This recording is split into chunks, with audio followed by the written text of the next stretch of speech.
Plus जो रामलीला होती है। अभी इसमें फर्दर इंटरोगेशन हो रही है इस मामले में। ये जो टोटल 6 लोग अरेस्ट किए गए हैं, इनको अभी Delhi police special cell further interrogate करेगी। अभी तक जो रिकवरीज हुई हैं उसमें एक्सप्लोजिव भी हैं और वेपन्स भी हैं, फायर आर्म्स भी हैं और एमुनिशन भी है।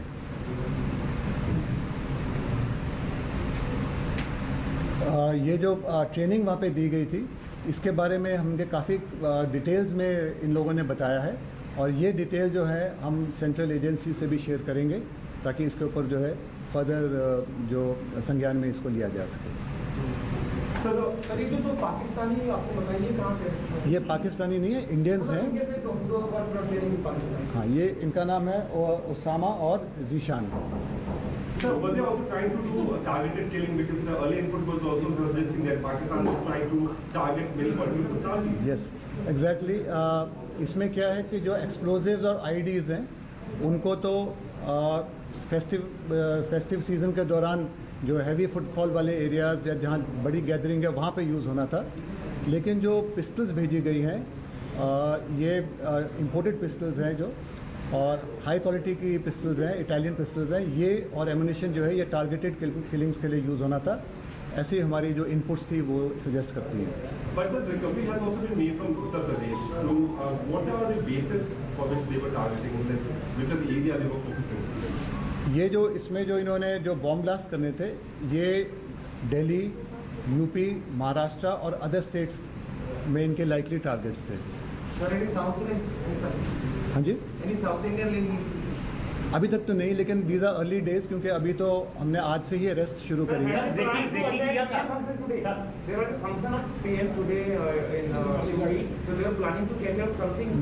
नहीं ऐसा उनका क्लेम होगा, हमारे लिए अभी तो हम इंटरोगेशन के बाद ही बता पाएंगे। देखिए ऐसा है, जब तक कंफर्म ना हो जाए तब तक स्पेकुलेशन नहीं करना चाहेंगे। सर क्या यूपी इलेक्शन से पहले कोई यूपी में उत्पात मचाना, कोई आतंकी घटना बन जाता है, उनको साजिश में था?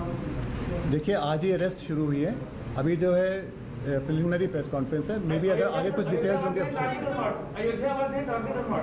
अभी नहीं कुछ कह सकते। अभी तो रैगिश शुरू ही नहीं हुई थी, लेकिन जो हमें जो इनपुट्स है, जो इनको इंस्ट्रक्शंस आ रही थी, उनसे लगता है कि जो फेस्टिव सीज़न पे इन्होंने जो हमारी जहाँ पे कि गैदरिंग्स होती हैं, नवरात्रि फेस्टिवल्स होता है और जहाँ रामलीला होती है, वहाँ पे वो उनका लाइकली टारगेट था, लेकिन इसमें अभी आगे और इंटरोगेशन होनी बाकी है। तो उसको रूल आउट नहीं किया जा सकता। सर जीशान और उसामा का बैकग्राउंड क्या है, कहाँ का रहने वाला है, नाम बता नाम आप सुन लीजिए। एक जान मोहम्मद शेख हैं, ये महाराष्ट्र के रहने वाले हैं, 47 ईयर्स एज है। नेक्स्ट उसामा इलियस सामी, ये जामिया नगर दिल्ली का रहने वाला है, एज 22 ईयर्स। थर्ड है मूलचंद एलियस लाला, 47 ईयर्स, रायबरेली यूपी का रहने वाला है। जीशान कमर, ये इलाहाबाद यूपी का रहने वाला है, 28 ईयर्स। पांचवा है मोहम्मद अबू बकर, ये बहराइच यूपी का रहने वाला है, और लेकिन अभी आजकल हाल फिलहाल में ये दिल्ली में रह रहा था, इसकी एज 23 ईयर्स। और आखिरी मोहम्मद आमिर जावेद, ये लखनऊ का रहने वाला है, 31 साल उम्र। सर किस तरह के हथियार और विस्फोटक इनके पास था? अभी जो किस तरह का एक्सप्लोजिव है ये तो एक टेक्निकल या कॉम्पिटेंट एक्सपर्ट ही बता सकता है। हमें तो लगता है कि ये एक फुली फंक्शनल आईडी थी, और जो उसमें जो है, जो बातों से जो हमको पास जो टेक्निकल वो है, उससे लगता है कि इसमें RDX फिट था, और जो हथियार हैं मैंने बताया वो इटालियन पिस्टल्स। सर कुछ फंडिंग का बता दीजिए, कहाँ से आई? फंडिंग का अभी हम जो इसमें जो पता चला है वो ये है कि जो मैंने पहला कंपोनेंट बताया था अंडरवर्ल्ड वाला, उसके थ्रू इसकी फंडिंग की जा रही थी।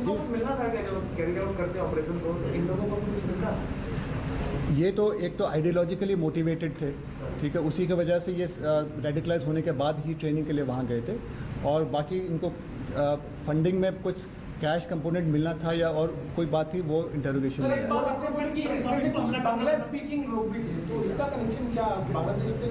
ये जो जब ये मस्कट से आगे गए थे, पाकिस्तान ट्रेनिंग के लिए गए थे, तो वहाँ पर लगभग 15 लोग बांग्ला स्पीकिंग वाले भी थे, जो कि इनको अलग अलग ग्रुप्स में बांट दिया गया, तो ऐसा लगता है जैसे कि उनको भी सिमिलर ट्रेनिंग के लिए ले जाया जा रहा था। सर ये जो दो पाकिस्तान में ट्रेन होके आए हैं, ये पर्टिकुलरली यूपी के बेस जो बाकी 4 लोग हैं, जैसे एक महाराष्ट्र का, बाकी 3 उत्तर प्रदेश के लिए, इन पे क्यों फोकस कर रहे हैं? तो कोई स्पेसिफिक रीजन इसका इनका कि यूपी सेंट्रिक काफ़ी ज़्यादा उनकी रिक्रूटमेंट? नहीं, इसको यूपी सेंट्रिक नहीं कहा जा सकता। ये तो it is spread over all the states, spread over, it's a multi state operation. Sir कितने दिन की पीसी मांग रहे हो? कितने दिन की पीसी मांग रहे हो? ये तो जी कोर्ट का मैटर है। विल अप्लाई, हम तो 14 दिन की मांगे। हाँ, कोर्ट में पेश करें। कितने दिन की पीसी मांग रहे हैं बता दीजिए sir. Anything from this side? ये तो ओपन कोर्ट में बोल रहे हैं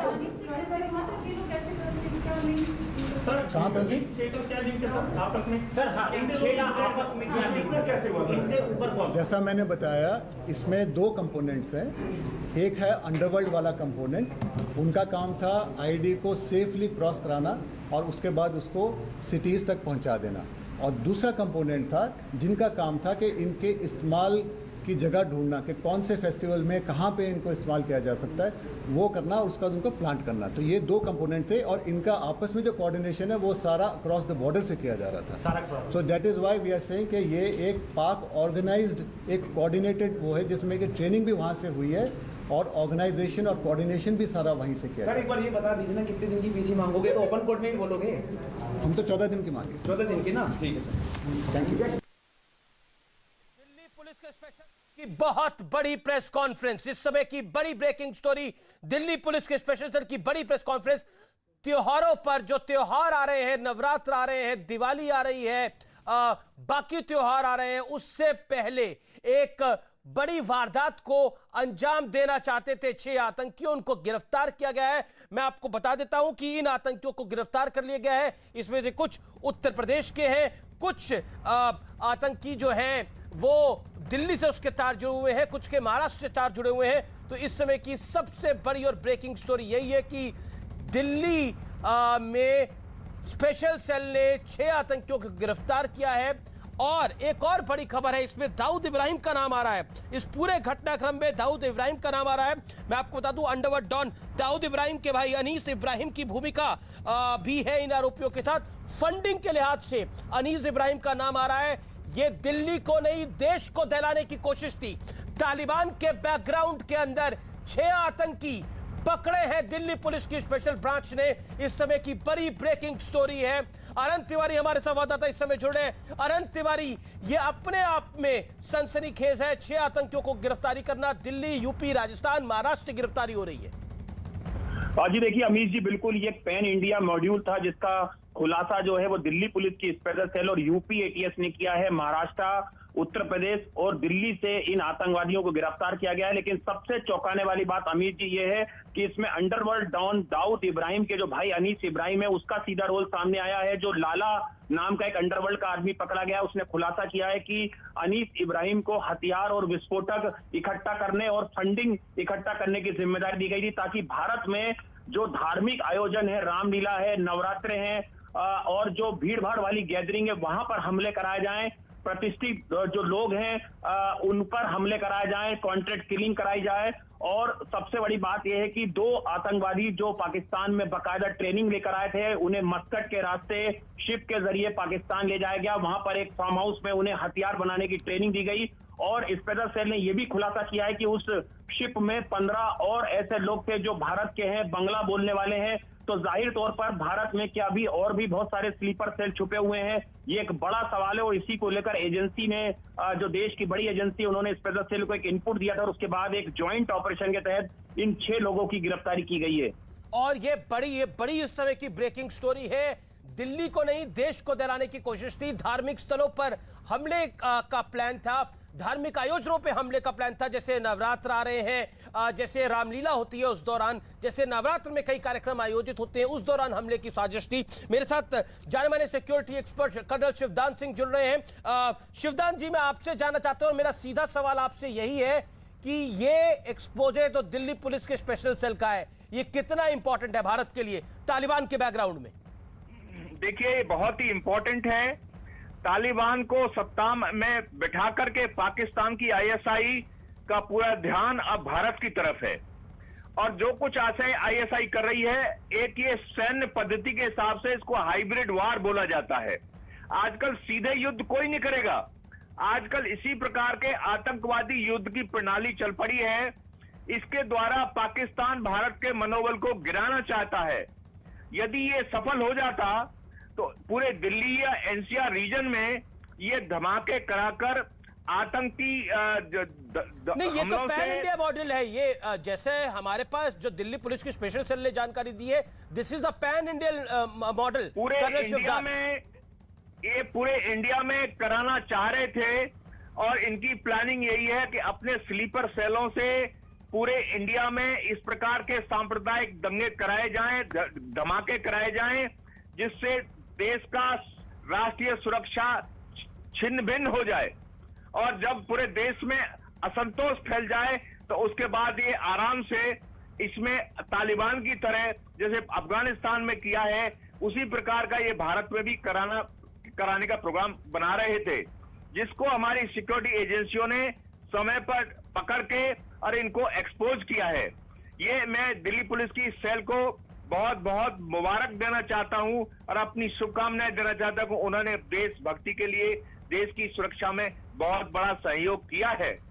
ये एक्सपेक्टेड था और जो इन्होंने टाइम से एक्सपोज कर दिया है, इसके लिए मुझे आज बहुत खुशी हो रही है। जी, लेकिन इस समय की बड़ी खबर है, दिल्ली, यूपी, राजस्थान से गिरफ्तारी हुई है, लेकिन इसके तार महाराष्ट्र के साथ भी जुड़े हुए हैं जैसा बताया गया, यूपी के साथ भी जुड़े हुए हैं जैसा बताया गया। ये हर जगह से पूरे देश में पैन इंडिया मॉडल है, ये पैन इंडिया मॉडल है। लेकिन सबसे बड़ी खबर, दाऊद इब्राहिम का छोटा भाई अनीस इब्राहिम एक बार फिर एक्टिव हुआ है। यानी दाऊद इब्राहिम एक्टिव हुआ है भारत के खिलाफ काम करने के लिए, लेकिन दिल्ली पुलिस ने इस पूरे मॉड्यूल का भांडाफोड़ किया है। मस्कट के रास्ते इनको लेके जाया जा रहा था। यानी कुल मिलाकर सिर्फ दिल्ली को नहीं, मैं बार बार कह रहा हूं, देश को दहला